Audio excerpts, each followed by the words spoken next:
রাসূলুল্লাহ সাল্লাল্লাহু আলাইহি ওয়াসাল্লামের একজন বিখ্যাত সাহাবী সাদ ইবনে উবাদা, নবীজির সাহাবী, মদিনার আনসারদের সর্দার ছিলেন তিনি।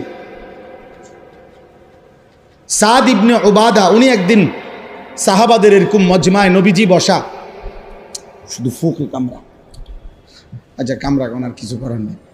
সাদ ইবনে উবাদা এই সাহাবী বলতেছিলেন, ইয়া রাসূলুল্লাহ সাল্লাল্লাহু আলাইহি ওয়াসাল্লাম, লাউ রাআইতু রাজুলান মা ইমরাআতি লা দারাবতুহু বিসসাইফ।